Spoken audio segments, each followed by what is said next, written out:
All right, ladies and gentlemen, we're back again today with a really exciting episode.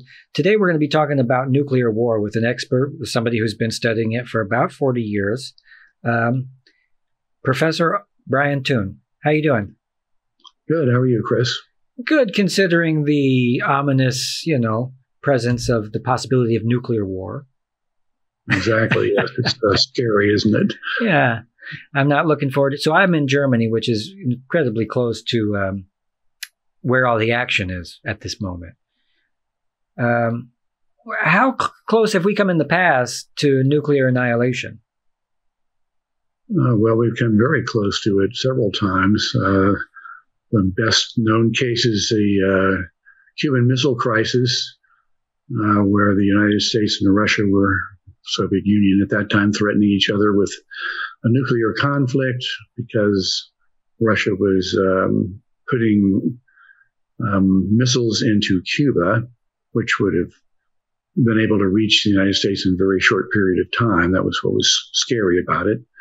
And the United States objected to that.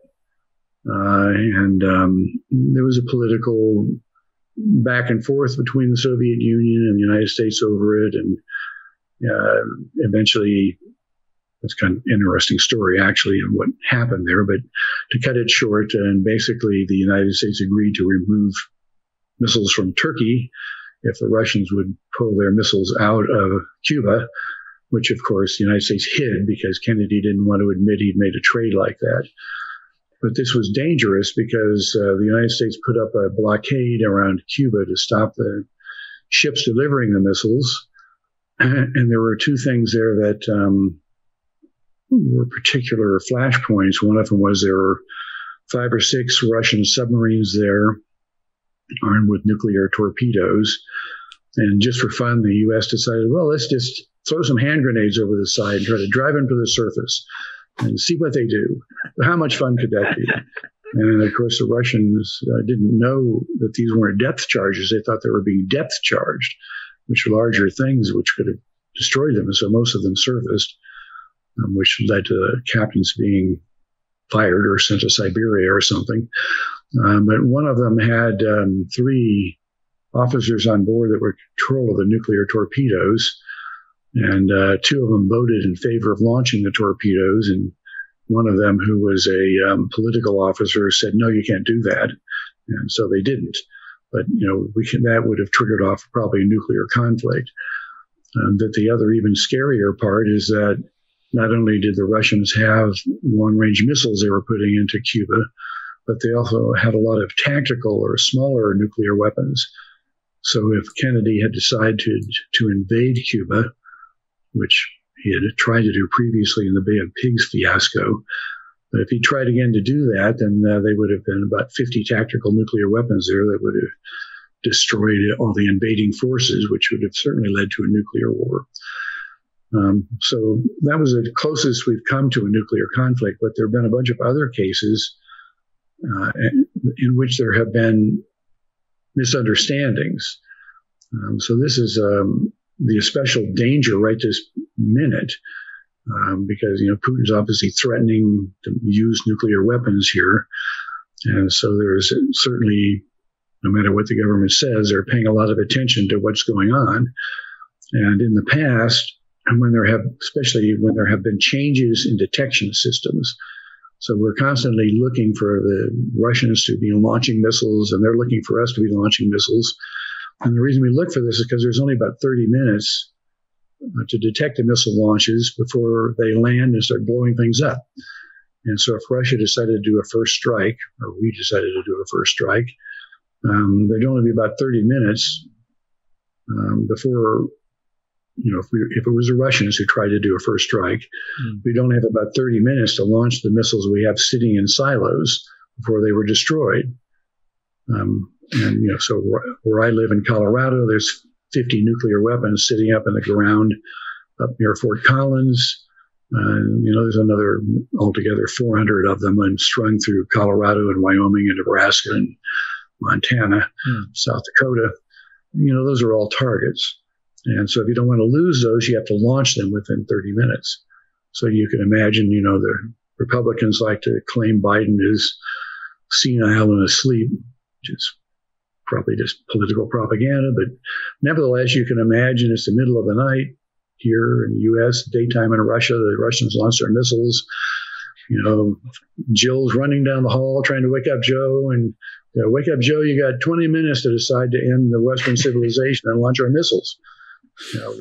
This has got to be terrible to be the president or part of the Russian equivalent, and having that weight upon you to where you may be asked at any moment to think the Russians have launched the missiles and decide you believe that. And in previous cases, it's gone up to the Russian leader to decide whether a launch had occurred. There's a famous case where they put a new detection system in place in Russia, and they thought they had seen a missile launch of about 5 missiles, and a colonel in the Soviet military said, I don't believe this. I'm not going to pass the message up. And it turned out it was just reflections from clouds that they were seeing with their system. And then there was another case where there was a missile launch in Sweden. There's a missile range called Kiruna in northern Sweden where sounding rockets and things like that are commonly launched. And there was a sounding rocket launched to measure something about the atmosphere. And the Russians took this to be a precursor launch to try to destroy their electronics for a nuclear first strike. And, normally the message would have been given to the Russians that they were launching a missile in Sweden, but somewhere in the chain of communication it got lost. Unfortunately, the Russians decided, well, they didn't see anything else happening, so it probably wasn't the beginning of the end of the world. So, yeah, we've had a whole bunch of close calls, and, there's tables with dozens of such cases where nuclear weapons have fallen off of airplanes, they crashed with airplanes, nuclear submarines have been sunk. Many other things are still missile and nuclear weapons lost in Spain, where they were fallen out of an airplane and were never found again. So there's a large number of cases where something happened. And right now, both the United States and Russia are having war games where they're practicing for nuclear conflicts right in the middle of a war with Ukraine, which is incredibly risky, a misunderstanding occurring. Now, how much of the psychology will play into it? People are already fired up as far as the proliferation of the internet and propaganda and the political this and that. Behind the button of all these are basically monkeys, evolutionarily speaking. So it's kind of frightening in that way, yeah? Yeah, the whole thing is very frightening, and which, of course, is what Putin's goal is nuclear blackmail. So now, we've gone to a new phase, which people haven't tried before, of trying to use the threat of nuclear weapons to discourage conventional conflicts from being entered by one side or the other. For example, the Russians invaded Afghanistan a couple decades ago and eventually were driven out by the Afghans, just like we were in the U.S., driven out. But there wasn't any nuclear blackmail on either side being threatened because of the invasions of this other country. And but now we're in this era where Putin is trying to say, oh, I'm going to invade Ukraine and take it over, and you shouldn't do anything because if you do, I might launch a nuclear war. So this is a new phase in international conflicts, which is extremely dangerous and violates all kinds of treaties and things like that, of course. And, this whole thing has now evolved into what I think is an even scarier thing, where Putin has threatened to use tactical nuclear weapons in Ukraine, which would almost certainly leave him with a terrible reputation around the world, and probably even countries like India and China that are now supporting him would turn their backs on him because it's a taboo to start using nuclear weapons. Nobody wants to see them used in war. But you can see now he's threatening to use dirty bombs. So he's trying to claim the Ukrainians are going to use a dirty bomb. So a dirty nuclear weapon is nothing but a conventional explosive that has a bunch of nuclear material around it. And so it doesn't blow up. Normal nuclear weapons are made to destroy cities. So, one nuclear bomb can destroy an entire city. Russia has like 2,000 tactical nuclear weapons that it could use in Europe. They're largely meant for that purpose of blowing up European cities if there were a war. But a dirty bomb is not going to blow up much. It's just going to spray radiation all over the place. It's like having Fukushima or Chernobyl be destroyed, and there's a huge amount of radioactive material in the cores of nuclear reactors, or in the around nuclear reactors, all the waste materials being gathered up and stored there because nobody knows what to do with it. So there's like 100,000 tons of nuclear waste stored around reactors in the world. And blowing up a nuclear reactor is even scarier radiation-wise than nuclear explosions, because there's so much radiation in a nuclear reactor core or in the surrounding. So, for example, before 1963, there were 500 and something nuclear weapons tests in the atmosphere. Chernobyl, the one nuclear reactor, when its core melted, released the same amount of radiation as those 500 nuclear weapons tests. So you don't want to destroy a nuclear reactor. Wow. That's why people are so worried about the ones in the Ukraine, is because they could release devastating amounts of radiation, a lot of which, of course, would probably fall on Russia. But if you had a dirty bomb, there wouldn't be as much radiation, but people are scared of nuclear radiation. Mm-hmm. And so it would probably make people abandon the area. And so you can imagine the Russians' intent here is to sort of like thumbing your nose at the Ukrainians. Okay, we can't beat you militarily, so we're going to withdraw, and we're going to spread radiation all over parts of Ukraine so you can't use it. So that's what scares me about the threat going on this week of these dirty bombs, is that, the Russians will try to pollute the Ukraine with radiation, which probably wouldn't blow much into Russia because there probably wouldn't be that much radiation, at least. But, people who lived in the Ukraine would be scared of being there. They'd want to abandon the place. Sure. I wonder, what's the strategy on trying to ruin land that you're saying you want by going into war? You say, I want this area of land, but I'm willing to ruin it completely with radiation. What's the point there, I guess? Well, I don't think there would be a point to a rational person. I think this is more a matter of, somebody throwing a temper tantrum, saying, well, I can't beat you. I can see the Ukrainians are about to take over the only city of size that the Russians have won in this battle. And it's the first city that they took. And so the Ukrainians are about to push them out of there. And, that will cut off the water to Crimea, so the Crimean people won't have any water to drink. And so it's possible the Ukrainians will succeed in retaking Crimea. And so you can imagine Putin having a temper tantrum over this whole thing, and lying on the ground, yelling and screaming that, he's being punished and taken advantage of by these nasty Ukrainians. And to punish them, he's going to pollute all their land with radiation so they'll never be able to use it again, which makes no sense whatsoever, because obviously the Russians want Crimea and Ukraine because it's heavily industrialized. There's a lot of good soil, agriculture there. It's an advanced, fairly wealthy country. And so the Russians want to steal that stuff.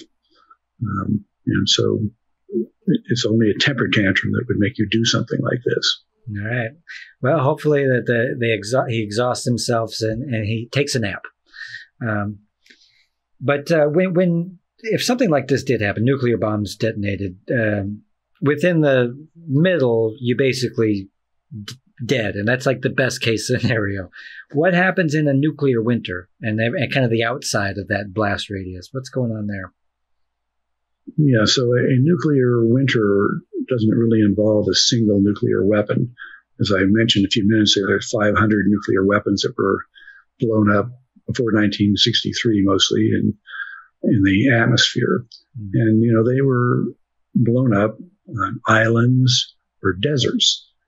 And the reason they were blown up on islands or deserts is because people knew that a nuclear bomb would start fires if it blew up in a place where there's fuel. So a nuclear weapon or nuclear explosion is like bringing a piece of the sun down to the earth. The sun's light is coming from nuclear reactions, nuclear fusion. And so it's the same, you just take the same thing and you bring it down to the earth. So there's a bright flash of light, which will ignite all the flammable stuff around. And then there's a blast wave that knocks buildings down and exposes all the fuel inside the buildings. And so you get horrendous fires. This is what happened in Hiroshima, for example. There was what's called a firestorm there. So they dropped one bomb and a significant area of the city burned to the ground. And even people that were down in bomb shelters were burned alive. So these are incredibly intense fires. The same thing happened in Europe. I mean, there were firestorms in Dresden and Hamburg in the Second World War. There were about 60 of them in Japan in the Second World War. And it took fleets of airplanes with incendiary bombs to start these fires. So they'd send 500 or 600 airplanes into Tokyo, for example, and they dropped little incendiary bombs that, were about the size of a water bottle or something like that. They're not very big. They were designed to be just heavy enough to break through a roof of a building and to burn out the interior of the building. If you look at pictures from Hamburg, for example, you can see the buildings were all burned out on their interiors from these bombs where there was a big firestorm. But, it's expensive to have 500 airplanes there and let them get shot down and you lose your troops. So nuclear weapons are designed so one airplane, you could drop one bomb and blow up the whole city. And, they're much more powerful than the one that fell on Hiroshima. And if you dropped one on, say, Hong Kong, you could kill 1 million people, or a densely populated city in India or China, London, one bomb, moderate size, smallish nuclear weapon could kill close to 1 million people. So they're very efficient at killing large numbers of people and destroying cities. But in a full-scale nuclear war involving Russia and the European NATO countries and the United States, there'd probably be, the Russians have 2,000 strategic deployed weapons. And the United States has 2,000 strategic deployed weapons. There's several hundred others in Europe and France and Britain. The United States has weapons stored in places like Belgium and Germany. So I've tried to make maps of all the targets in these three places.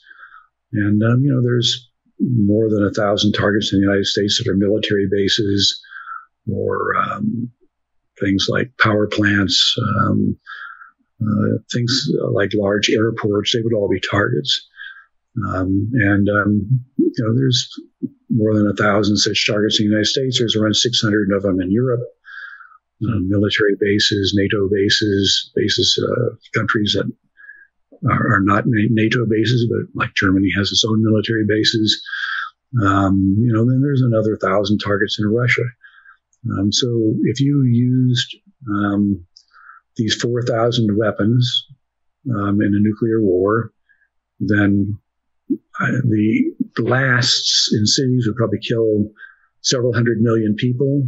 We calculate about 300 million people immediately would die from the blasts and the fires in the cities. However, the smoke from the fires would rise up into the upper atmosphere because the fires are so intense and enter the stratosphere, which is where airliners normally fly. That's about that altitude, 10 kilometers above the ground in Germany, for example. Okay. And this is important because it never rains in the stratosphere. So, normal fire, the smoke is near the ground, and the first time it rains, it all gets washed out. So it's gone in a few days. But if you put it in the stratosphere, it'll stay around for years because there's never rain there.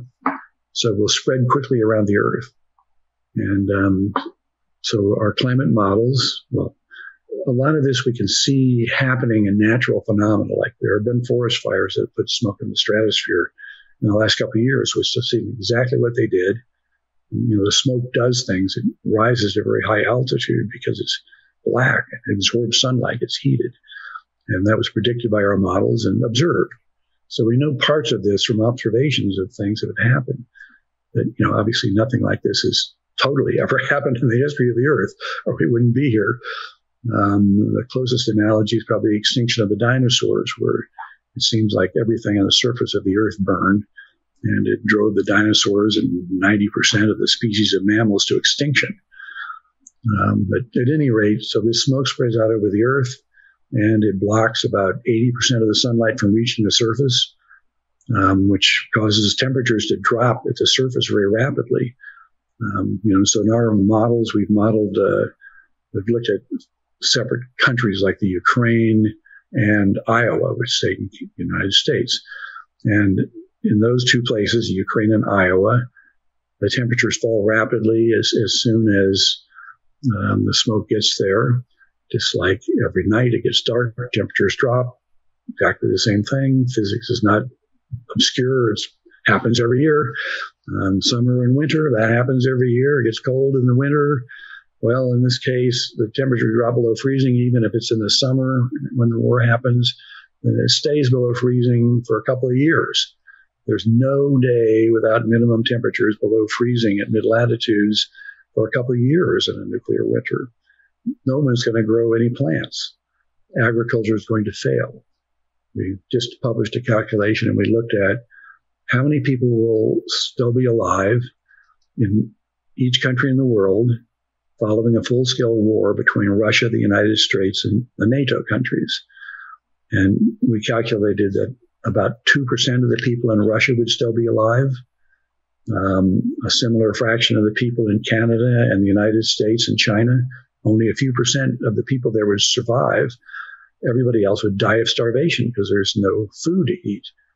There's a whole bunch of assumptions you have to make here, like, do you feed food to animals so you can eat the animals, or do you eat the food that the animals would have eaten? But all those things don't really help you very much. And there's the assumption that the 2% of the people who are surviving, they had all the food, and everybody else had no food. This isn't going to go over well with the people with no food. They're going to riot and kill the people who have the food. So there's a difficult calculation, but nevertheless, this is very bleak for mid-latitude countries. And it's not just the ones I mentioned. Norway has no survivors, and Sweden has no survivors. Germany has very few survivors. So there's a lot of complexity in here about what kind of things you grow, and would anybody send you food if they had any? Probably not. Maybe you could grow some mushrooms or something like this, but it's a philosophical question. Would you even want to live anymore? Would you even want to live anymore? That's a problem. And, the thing about this is lots of people have read the Bible or the Quran. They both have the same story about Joseph and the Pharaoh in Egypt. And what happens there is the Pharaoh is having these dreams about cows, and Joseph is in prison, and somehow the Pharaoh hears that he knows how to interpret dreams. This is not a very plausible story, but at any rate, that's the story. And so Joseph tells the Pharaoh that his dreams mean that there's going to be 7 good years, and he should save up grain, and then there's going to be 7 bad years, and he can then feed the grain to the Egyptians. And so in the Bible and in the Quran, the Pharaoh does this, and the Egyptians are thrilled to be rescued by their Pharaoh. And I don't know, he must have had a longevity of at least 14 years, so he was not like a modern leader. So he became very famous, and his story lives on. However, this is not true. In the modern world, the amount of grain in storage is about 2 months to 3 months, depending on the weather around the world and things like that. So there's 2 months or 3 months of food in storage around the world, and it is not stored in cities. The average city has a week of food in it. So after a week, people in the cities will start starving to death, and they'll start killing each other over who has food, and now we're talking surroundings and fighting those people their food. And so the world right now is based on transportation of food into places that don't have it. So if somebody's crops fail, like Russians often have wheat failure crops, they grow a lot of wheat, they export it to North Africa. If they have a bad year, bad harvest, then people's food gets more expensive in North Africa. This is probably what triggered the problems across North Africa and Syria in the last few years, was responses to agricultural failures and food transport not being fast enough or good enough to keep their food costs reasonable to them. So we know this kind of thing happens in the real world all the time and is solved by transportation. But if you have a nuclear war between the United States and NATO and Russia, there isn't going to be any transportation going on. There's going to be oil left. It's all going to be all gone. There's not going to be any trucks going. Everything will have broken down. And, there'll be no food supply shared. And after 60 days, there's nothing to eat. So there's a few countries that survive in this situation. Iceland, for example, would do okay, except for the fact that there'll probably be sea ice buildup around Iceland, and so they won't be able to go fishing. So Iceland looks okay because right now they don't depend so much on agriculture, and they don't care about transportation. They can eat fish. Yeah. And surprisingly enough, Iceland actually grows a lot of bananas in greenhouses. So they're used to it being cold. They're prepared. But they aren't going to go fishing anyway, so that's not a good place to go. Yeah. The southern hemisphere does a little better, as the climate is not so bad there because it's mostly ocean covered, so it doesn't get quite as cold, and there's not quite as much smoke there. And so places in South America may have tens of % of people that survive, but they're not going to be very happy to see you showing up from Germany there looking for food. Right. New Zealand and Australia actually do okay. And New Zealand, for example, has a lot of sheep, and they export sheep to other places, and the sheep eat grass, so they don't depend on food from people like corn. They just eat the grass. And so the New Zealanders could just stop exporting the sheep and eat sheep. Probably get boring, and they'd probably miss other food sources, but nevertheless, they'd have something to eat. So New Zealand probably wouldn't suffer much, and Australia has other reasons why they wouldn't suffer very much. And so those are the best places. Okay. Iceland, New Zealand, and Australia are the best places to go, but I wouldn't trust the Iceland case because I think the sea ice will keep them from fishing. And you'd say, it's mutton again tonight? Oh, geez. Right. Yeah. Well, and even this is just one existential crisis that we have to think about. I just heard today about the crab fisheries in Alaska are going to have to put off fishing because of the population of crab for at least 2 years, and it's going to hurt an incredibly large industry where they have to pay to not fish, basically, to buy insurance for boats and things like this. So, right, this is just one of those many nice things. Perfect example of how sensitive we are to climate change and weather changes. People think the crab fishery in Alaska is damaged because they've had unusually warm bottom waters there where the crabs live, and the crabs don't like that. And apparently, it's not clear to me if it's the cold that's hurting the crab or the warmth that's hurting the crabs, or if it's making them more susceptible to disease, because apparently being cold there protects them from some diseases. But nevertheless, that's another example of how if you start messing around with the Earth's temperature, agriculture and the biota are going to respond to that. And you can see this all the time happening from El Niños. You go to California, it's abnormally warm in the ocean waters there, then all the seals will move northward, and lots of creatures from Mexico will move up to California because it's gotten warmer, and the biota responds to this. And there are other problems beside nuclear wars, like an asteroid impact could do this. A large volcanic eruption could do it. There have been cases in the past where there have been gigantic volcanic eruptions. We haven't.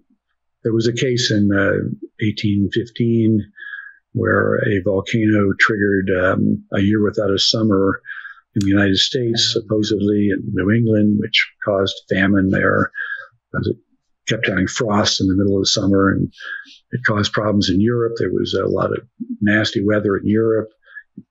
Mary Shelley wrote Frankenstein, and a contest there to write books, and she was on vacation with Lord Byron and the author of the vampire stories, and they had a contest to write scary stories because they were having stuck inside and I think they were in Switzerland, and it was rainy and cold, and so they were bored and wrote stories. So we have lingering catastrophes left over from that experience. But there have been even bigger volcanic eruptions way long ago in history that could cause a global catastrophe, almost like a nuclear winter. So right now the world is prepared for crop losses in certain places. But you have a global crop loss, people will starve to death within a few months.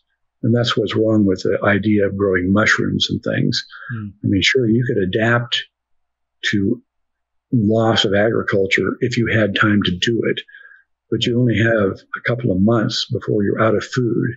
You have to totally revise agriculture within a couple of months.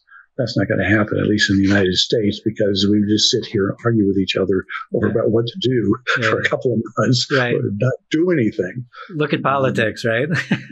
Politics would just stop anything from happening. And unfortunately, one of the biggest sources of food is going to be human beings themselves. You know, these people are everywhere, and I'm hungry. So then you get very science fiction-y.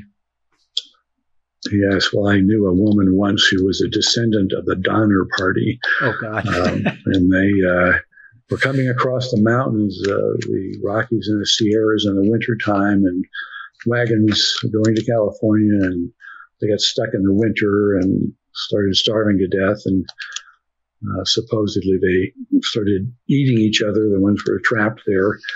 And this woman claimed, well, none of her relatives did that. Sure. The typical but we survived. Approach.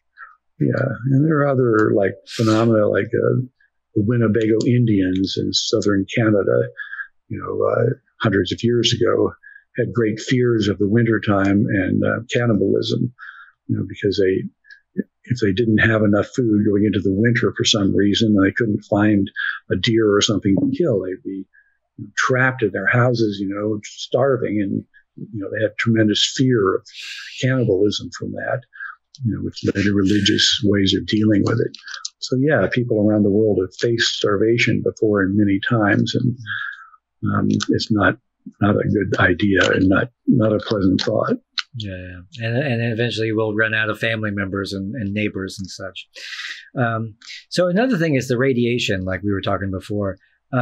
And kind of the effects that it can have on people. I know in Japan, there's a certain name for descendants of people who have mutated genes from the blast. Is that true? Well, the Japanese have a big fears of radiation, and there obviously were survivors of the Hiroshima and Nagasaki explosions that were horribly burned or suffered other problems because of radiation exposure or fires. And yeah, I think they experienced a lot of social exclusions after the war because of that. And, I don't really know that there's mutations of children that were born later. That's a whole controversial issue. Really? Okay. Residual radioactivity. And so what happens with radioactivity is from a nuclear weapon is there's two kinds of explosions. There's explosions at the ground. So if you're trying to destroy a missile silo or something that's buried, then the missile you try to explode it right at the ground so they can dig a big hole in the ground. And that's called a ground burst. And when that explosion happens, all kinds of soil is picked up in the fireball, rising material from the explosion. And if the radiation attaches itself to the soil, and the soil particles are pretty big, so they fall right onto the ground. It's like you go to the beach, you throw the sand up at the air, it falls right down. That would happen. And so that would deposit the radiation on the ground very quickly. And, it could blow a few hundred miles downwind. This happened in one of the islands when there was a nuclear weapons test, and it was a bigger test. It was a bigger explosion than they expected, and it picked up a lot of debris from the island it was on and dumped it out in the Bikini Islands a few hundred miles downwind and produced radiation poisoning and lots of people who hadn't been evacuated there. So, and there are other cases happened in other situations. But most explosions over cities are going to be air bursts. So they actually the explosion occurs hundreds of meters above the ground or even 1,000 meters above the ground, depending on the size of the weapon, which maximizes the destruction you do in the city from blast waves. Then the radiation stays in the air and it blows downwind, and it may take several days before it's removed by rainfall somewhere. So there was a case in the United States where somebody in upstate New York suddenly detected a huge amount of radiation in the atmosphere at the ground where he was living. And it was a university professor. He said, "What the heck is this? This is a dangerous level of radiation. Where did it come from?" And finally determined that there was a nuclear explosion in, I think, in Nevada, which was bigger than they expected it to be.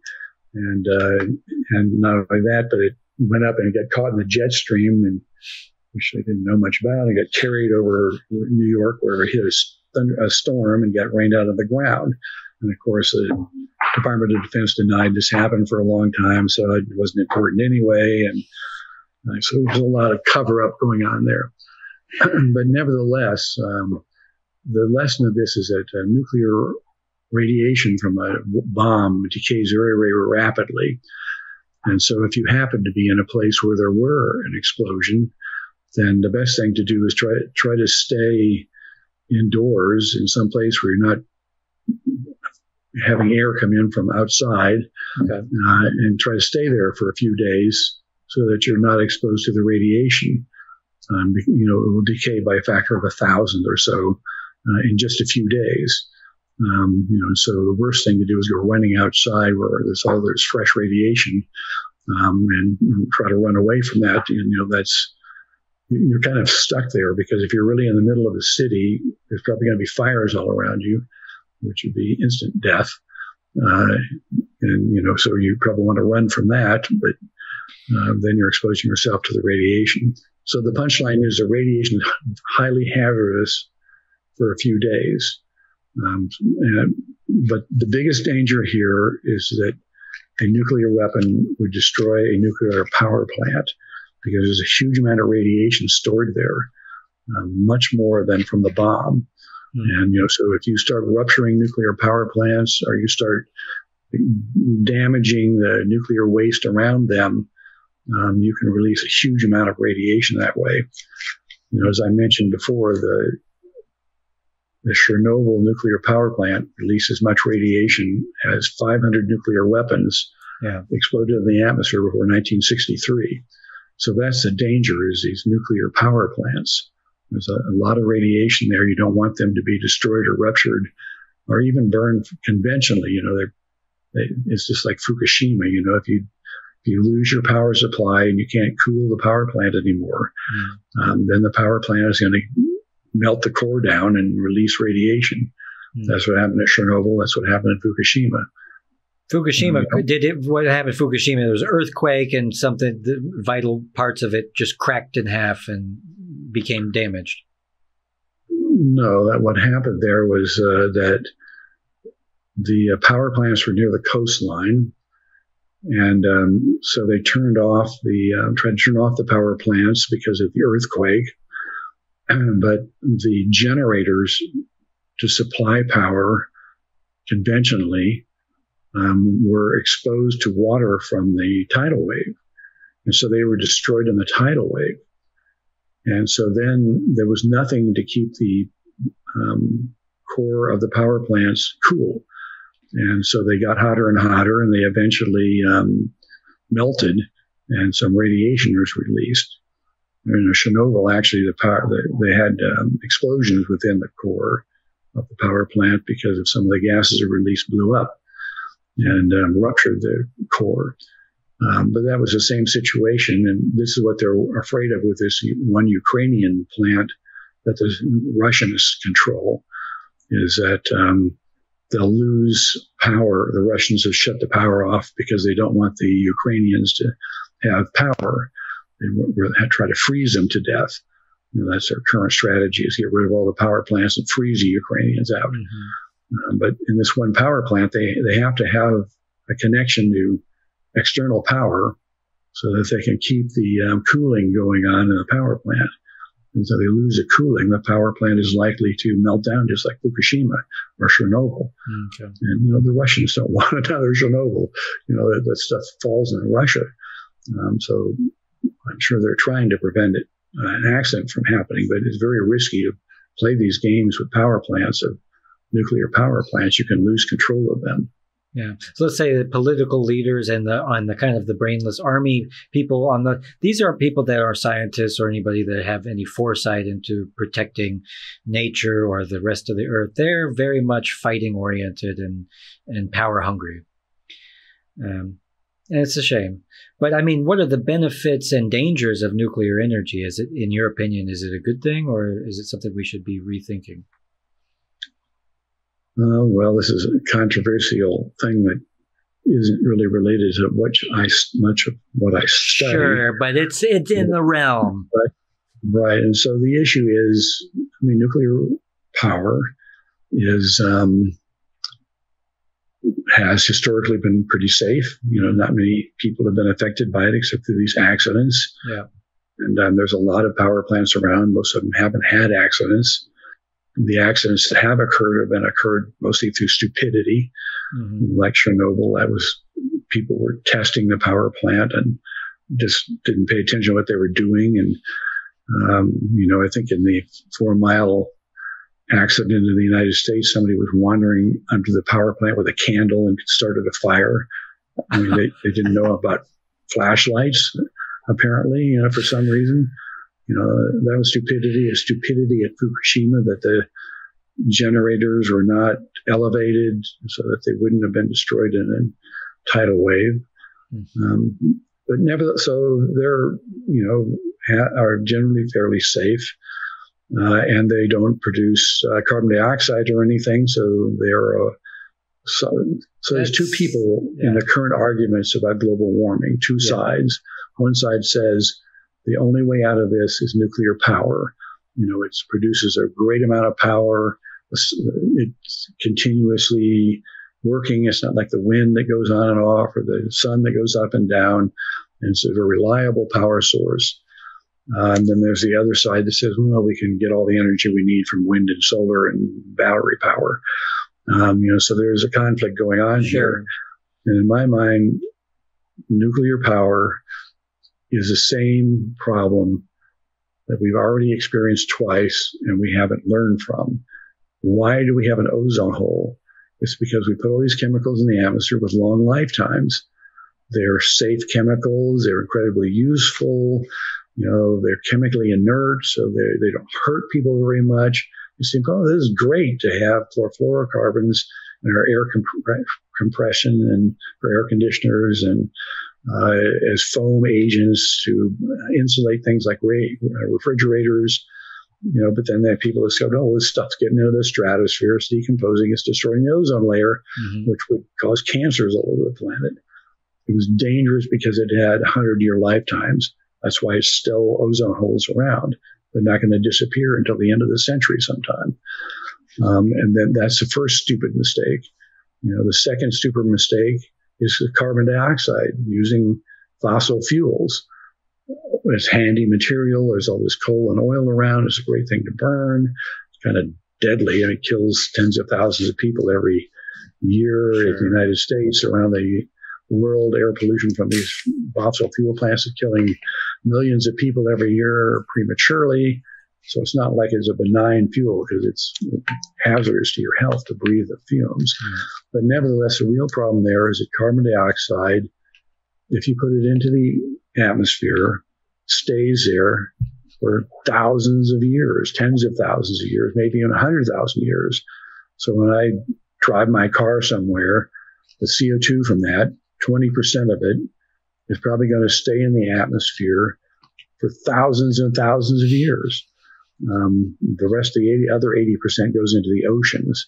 So CO2 is a little misleading because it's dissolved in the oceans and it reestablishes a new balance. But in that balance, a lot of it stays in the atmosphere. So we're doing something with CO2 that's going to affect the planet on geologic timescales. It's going to remain in the atmosphere on the timescale of the whole evolution of human beings, from Neanderthals to us. It's going to stay in the atmosphere that long. You just can't do this. You can't put these long-lived things in the atmosphere that have some effect without them eventually creating vast problems. And, and that's now the problem with nuclear materials.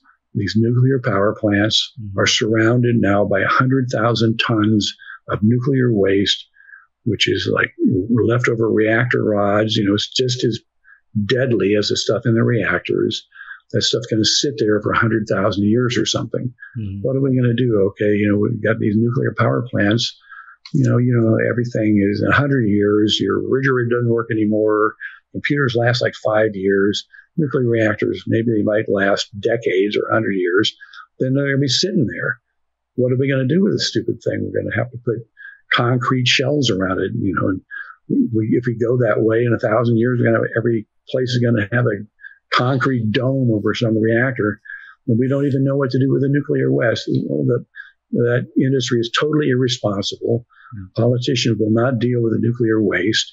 It's just sitting around the nuclear power plants, waiting for some terrorists to steal it and make a dirty bomb. Or in this case, the Russians to take it and make a dirty bomb. So in my mind, it's nuclear power is, so some people think that there are other forms of nuclear reactors that will not produce long-lived waste, that, they can produce just short-lived waste. And there are other cycles that could be done. However, the industry is not moving toward those cycles. And in fact, the people in the United States who advocate this to solve the carbon dioxide problem have gone to China and said, look, okay, you're more mobile than the United States. Why don't you start producing these other types of reactors? So maybe that will eventually solve the problem. In my own mind, the solution to the problem is nuclear fusion. Nuclear fusion does not produce long-lived waste, as far as we know. And hopefully there's people who think that nuclear fusion will begin working in a few decades. And not only will it solve our energy problems, it'll solve the trash problem. Because it's so hot in a fusion plant, you take all your waste, your leftover banana peels and your cars or whatever junk you want, you put them in a nuclear fusion reactor, it'll reduce them all to atoms. You can separate the atoms. You just end up with a big pile of, here's a pile of carbon, and here's a pile of iron, and here's a pile of uranium, and here's a pile of whatever you want. So you go take that pile of elements and you make something else out of it. And so you solve the trash problem and the energy problem with nuclear fusion. I don't know if I'm going to live long enough to see this. But we can compost banana peels. Well, we might need those, so we won't throw those in the furnace. You could compost a banana peel. Right. We need that for the dying soil, yeah. Right. Yeah. Well, it's my number one concern, but other than that, you electric, battery-powered, wind, solar, stuff like this. And also, this is the way that they make the batteries, and the efficiency of this is still not ideal. And I'm somebody that's absolutely championing for, consumption reduction, because I think there's people out there that are just cruising around. They just get in their car and they go cruising, There's plenty of that where I think. Yes, well, unfortunately, if you look at, I haven't plotted this in a couple of years, but if you look at carbon dioxide versus population, is strictly linear. So the carbon dioxide is growing exactly at the same rate as population. So what does this mean? It means that as more and more people have gone on the planet, they want to have a lifestyle just like everybody does in the richest countries. I don't blame them for that. On the other hand, as more and more people have tried to improve their lifestyle, we have gotten more and more efficient at doing things. Like I have LED light bulbs all over my house. I have an electric car, and so I've tried to do things to reduce fossil fuel use and CO2 emissions. But unfortunately, the improving lifestyles of people is counterbalancing the improvements and efficiencies that we've gained so far. And so on balance, the CO2 is just rising strictly linearly with population. Yeah. And there's all kinds of people in the world. There's a billion people that are barely have enough food to eat. Mm-hmm. Those people want to improve their lifestyles. Populations growing rapidly in places like Africa and other countries.